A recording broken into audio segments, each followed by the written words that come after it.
पुस्तकाचं नाव स्मृतिचित्रे, लेखिका लक्ष्मीबाई टिळक, अभिवाचक वसुंधरा पर्वते, प्रकरण सासरी. सासरची कहाणी सांगायची म्हणजे पुन्हा लग्नमंडपापासूनच सुरुवात करायला पाहिजे. लग्नानंतर 3 महिन्यांनी चैत्र महिना आला. माझ्या आजे सासूबाईंनी मजकडून हळदी कुंकू करवलं. सकुवंश होत्याच. घरातल्या दोघा चौघांनी गौरीची चांगली आरास करून दिली होती. तो दिवस होता शुक्रवारचा. मामंजी आलेले होते आणि त्याच दिवशी कोकणामधून मामंजींना त्यांच्या थोरल्या जावयाचं पत्र आलं की सौभाग्यवतीला नवज्वरानी देवाज्ञा झाली. पत्र 10 दिवसानंतर आलं असल्यामुळे सगळ्यांची स्नानानेच मोकळीच झाली, पण या वंश माझ्या लग्नाला आलेल्या होत्या. दर शुक्रवारी मामंजींच्या अंगात देवी यायची. अशा वेळी त्यांच्याजवळ घरच्या सगळ्या मंडळीने हजर असलंच पाहिजे अशी अपेक्षा असे. जर कोणी चुकलं तर ते फार रागावत. माझा मात्र असला प्रकार पाहण्याचा माझ्या आयुष्यातला पहिलाच प्रसंग होता. मी तर खूपच घाबरले. त्यावेळी देवीला खूप प्रश्न विचारण्यात येत आणि देवी सुद्धा अगदी सरळपणे उत्तरं देत असे. आठवड्यातल्या घरातल्या कटकटीची शहानिशा देवी पुढे व्हायची. त्या दिवशी देवीने सांगितलं की आता जी ही मुलगी सून आली आहे ती फार वाईट पाय गुणाची आहे. हिच्यामुळे घरात सुख आणि शांती नांदणार नाही. हिच्यामुळे दुसऱ्यांचं वाईटच होत जाईल. आत्ताच या झाडाची मुलगी वारली ती हिच्याच पायगुणानी. देवीचे प्रलाप ऐकून टिळकांना फार वाईट वाटलं.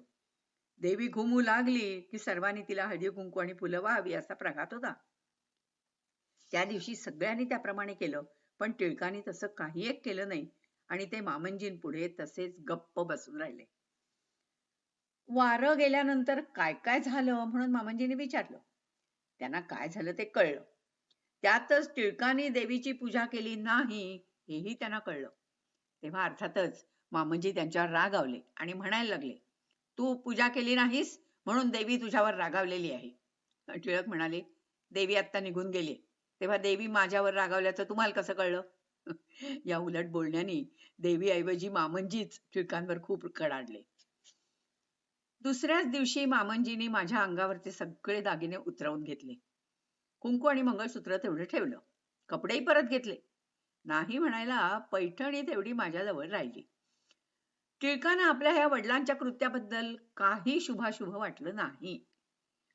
मामंजींना आमच्या घरात 3 दुष्टग्रह उत्पन्न झाले. एक मी, दुसरे टिळक आणि तिसरे महादेव भाऊजी. टिळक आणि महादेव भाऊजी यांच्या संबंधी त्यांची पहिल्यापासूनच साशंक वृत्ती असायची. कारण म्हणे ह्या दोघांच्या हस्तरेषा त्यांना हव्या तशा नव्हत्या. त्यांची आवडती मुलं म्हणजे सखाराम भाऊजी आणि सखू वंश. भूतखेत, जादूटोणा, अंगात येणं, पायगुण, ग्रह, टिपण, हातापायांच्या बोटाची लांबी, रुंदी या गोष्टींवर त्यांची माणसाविषयीची आवड निवड अवलंबून असायची. त्यांच्या अंगात येणारी देवी हे तर त्यांचं फारच आवडतं दैवत.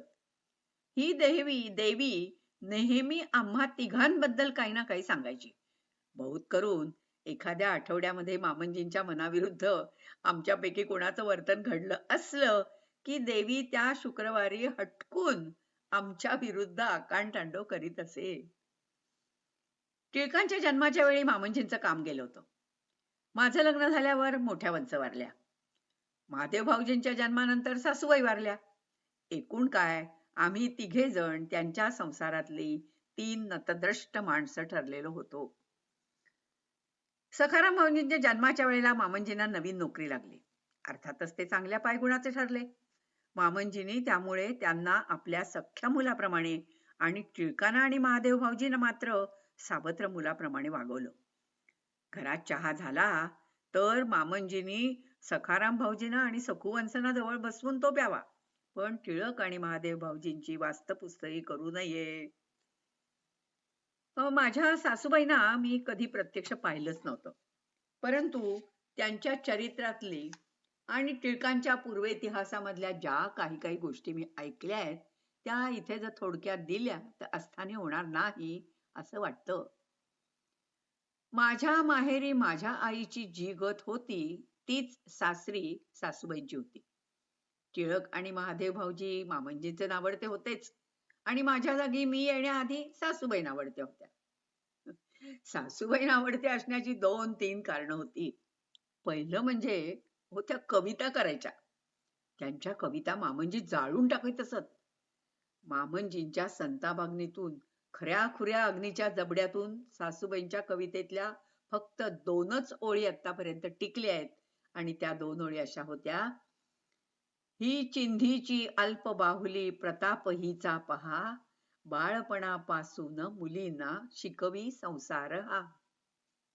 टिळकांना कवितेचं बाळकडू इथेच मिळालं असं म्हटलं तर अतिशयोक्ती अजिबात होणार नाही. आई कविता करते किंवा लिहिते म्हणून दादा तिचा राग करतात. दादा आपला सुद्धा राग करतात आणि म्हणूनच प्रतिक्रिया म्हणून टिळकांचं आपल्या आईवर आणि कवितेवर त्या वेळेपासून सगळ्यात अधिक प्रेम असावं. आईच्या कुशीत निजावं असं त्यांना पाठीवर 4 भावंड झाली तरी वाटत असे आणि त्यावरून निसताना रोज मारामाऱ्या व्हायच्या. मायलेकरामधलं हे प्रेम मामंजींना सहन होत नसे. हे दुसरं कारण. आणि तिसरं कारण म्हणजे सासूबाईंच्याकडे कुणी मिशनरी मडमा येत असत. त्यांनीच त्यांना शिवण टिपण कशिदा वगैरे शिकवलं होतं आणि त्यांनीच बायबल मधल्या निधीचं पुस्तकही सासूबाईंना दिलेलं होतं. ते त्या नेहमी वाचित असत. मामंजींनी एक दिवस ते पुस्तक घेतलं आणि जाळून टाकलं. त्यावेळेला टिळकांना आपल्या वडिलांचा इतका राग आला की त्याची काहीतरी जब्बर खोडी काढण्यासाठी ते टपूनच बसले. मामंजींना तंबाखूचं व्यसन होतं. तंबाखूमध्ये चुना घालून ती खायची असा त्यांचा प्रघात होता. टिळकाने त्यांचा डोळा चुकवला, चंचीमधून चुन्याची डबी लांबवली आणि दिली विहिरीत फेकून. बाळपणच ते. मामंजींनी नीतीचं पुस्तक जाळलं म्हणून जगातल्या साऱ्या नीतीच्या पुस्तकांची राखरांगोळी होणार नव्हती. किंवा टिळकाने मामंजींची चुन्याची डबी विहिरीत फेकून दिली म्हणून सगळ्या चुन्याच्या डब्या पटापट विहिरीत जाऊन जीव देणार नव्हत्या. पण परिणाम मात्र असा झाला की मामंजींचा राग भडकून अनावर झाला. त्यांचा तिकडे थैथयाट चालला होता तर टिळक मात्र आपल्या जागेवरून पडल्या पडल्या त्याची गंमत बघत होते. मामंजींनी सगळ्यांना हाका मारून प्रत्येकाची जबानी घेतली. कुणीही कबूल होईना. शेवटी ते टिळकांवर कडाडले आणि एक मोठा फोक घेऊन त्यांना चांगलं फोडून काढलं.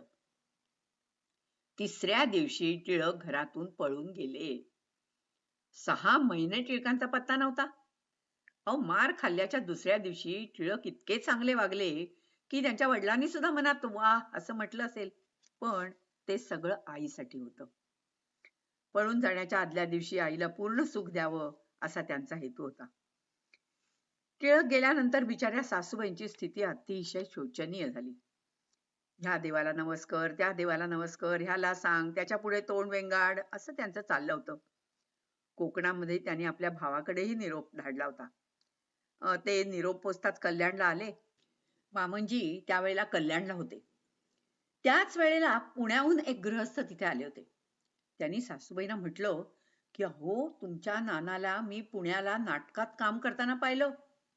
या माणसाने खरोखरच टिळकांना पाहिलं अशी मनाची खात्री झाल्यानंतर सासूबाईंना फारच आनंद झाला. त्यांनी ती गोष्ट आपल्या भावाकडून मामंजींच्या कानावर घातली आणि टिळकांना पुण्याहून कसं बसं घरी परत आणलं. घरी आल्यावर मामंजी टिळकांना फारच त्रास द्यायला लागले. सासूबाईंचा जीव थोडा थोडा होत असे. त्यांना वाटे टिळक पुन्हा पळून जातात की काय. टिळक आणि सखाराम भाऊजी दोघे बरोबर शाळेत जात असत. भाऊजी आता चहाड्या कमी सांगायला लागले. आपल्यामुळेच नाना पळून गेला असं त्यांच्या मनाने घेतलं. याच सुमाराला दोघांच्याही पायांना नारू झाले. सासूबाई दोघांचंही सारखंच करीत.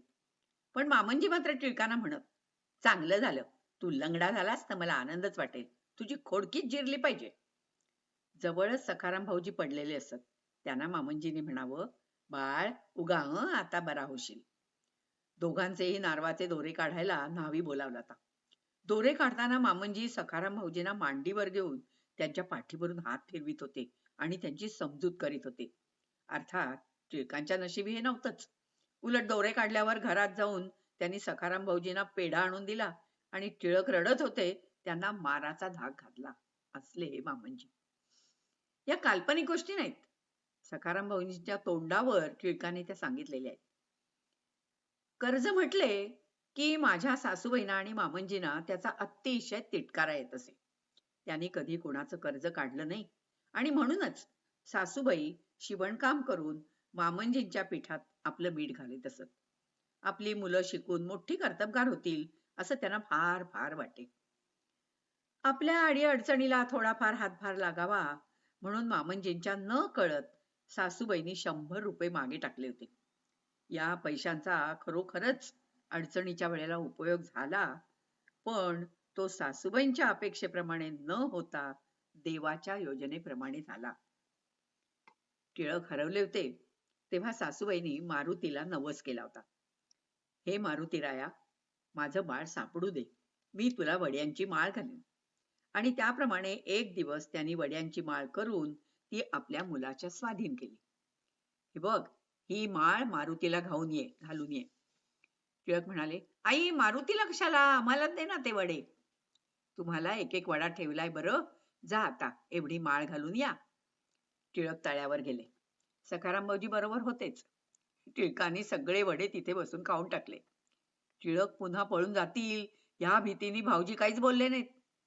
घरी आल्यावर आई वडा द्यायला लागली तर टिळक खाईनात. ते म्हणाले, मला नको. अरे पण तुला हवे होते ना, मी खाल्ले. कुठे? तू दिले होतेस ते? म्हणजे तू देवाचे वडे खाल्लेस वाटतं. हो. सासूबाईंना फार वाईट वाटलं. तू सांगत होतीस ना देव लांब नाही, आपल्या अंतःकरणातच राहतो. अरे पण असं नाही करायचं. माझ्या बोलण्याचा तू असा अर्थ करशील असं मला नाही वाटलं.